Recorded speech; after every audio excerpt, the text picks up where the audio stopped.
June 1944.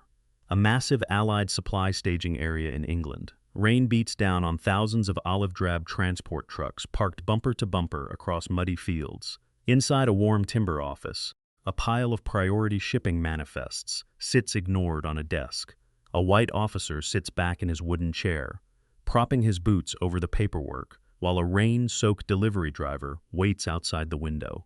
The officer deliberately misplaces another stack of vehicle requisitions into a drawer, intentionally stalling the fuel convoys, meant for the English Channel ports.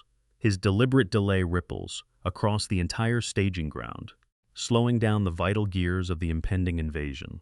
He smiles, confident that his backwater authority outranks the Silver Eagle insignia of the senior officer who signed those orders. But an unannounced inspection is moving toward his grid, and a four-star general will soon deliver a lesson in absolute accountability. This is the story of the day a stubborn logistics officer tried to sabotage an entire invasion to settle a personal grievance, only to meet a general who put a sudden end to his games.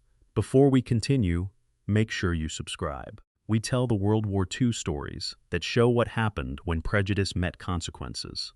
Colonel Marcus Johnson was 50 years old, born and raised in Chicago, and currently assigned to the Supreme Logistical Planning Headquarters for the Allied Expeditionary Force.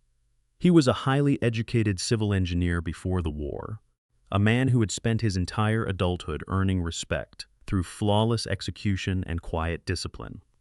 He had survived the brutal, lonely realities of a strictly segregated military, enduring constant insults while steadily rising through the ranks. He had lost his younger brother to an artillery shell in North Africa, a tragedy that made him look at every logistics manifest not as a list of numbers, but as a ledger of human lives. His uniform remained immaculate, his bearing rigid, and his patience steel-tested. He knew that any display of anger would be instantly weaponized against his character and his race. On this rainy afternoon, he was solely focused on clearing a dangerous bottleneck that threatened to starve the frontline divisions of fuel, which brought him directly to the staging office. Captain Beauregard Calhoun was 30 years old, hailed from Savannah, Georgia, and ran the local truck deployment depot for the Quartermaster Corps. He lived wrapped in an absolute belief in his own unearned superiority, viewing the global conflict as a secondary concern to the preservation of old Southern hierarchies. His custom-tailored wool uniform was perfectly pressed, his leather riding boots shined to a mirror finish, and his office remained warm and dry while ordinary privates labored in the mud outside. He openly boasted to his subordinates that no piece of paper could ever force him to take directions from a colored officer. He deliberately misfiled critical vehicle requisitions into his personal desk drawers, chalking the resulting delays up to clerical errors.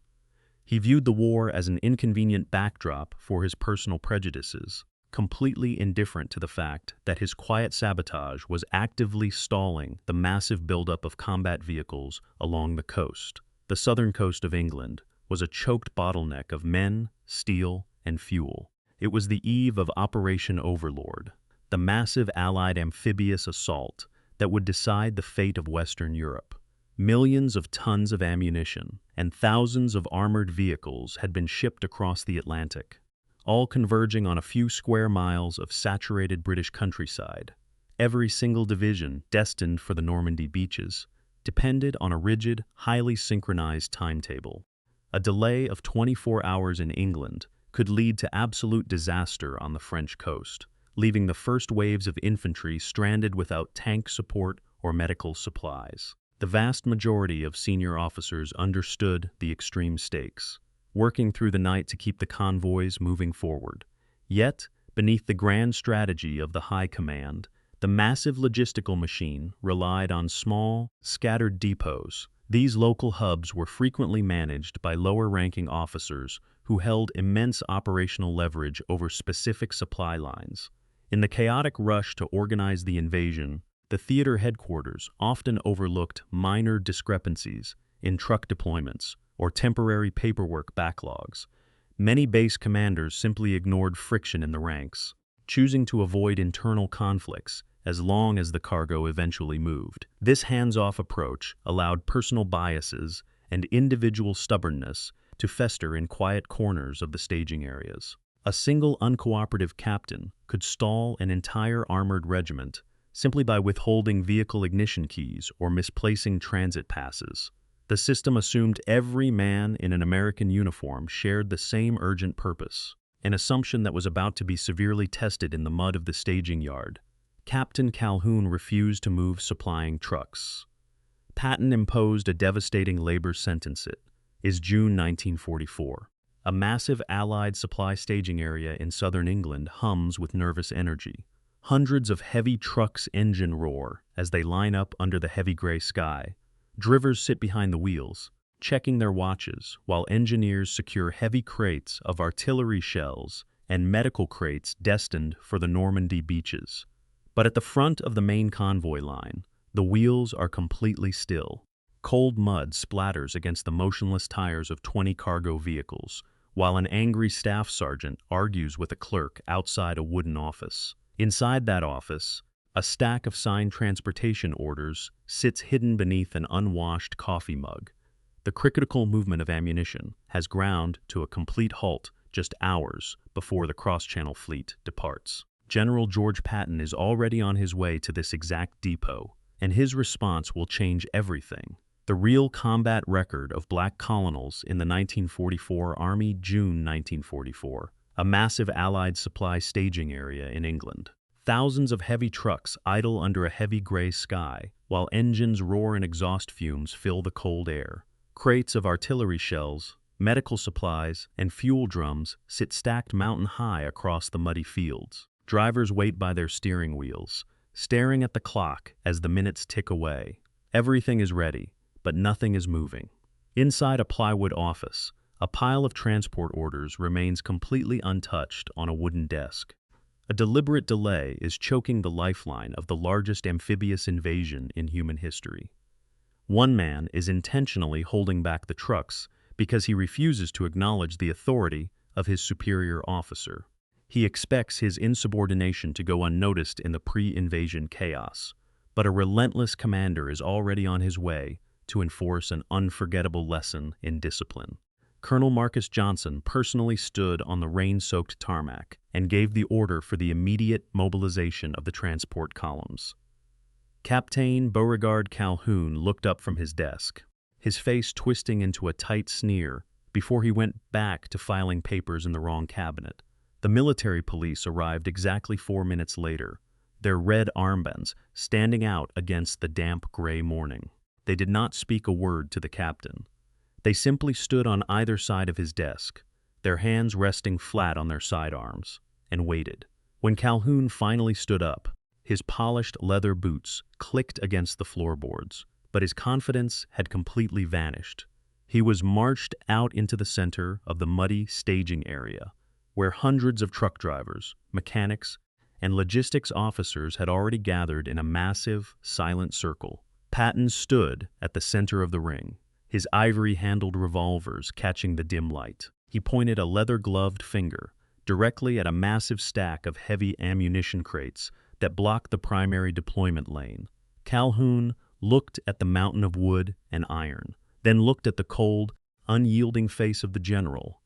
There would be no reprieve, no formal hearings, and no escape from the public humiliation. Colonel Marcus Johnson remained in the European theater until the final surrender in May 1945, supervising the flawless flow of millions of tons of material across France and Germany.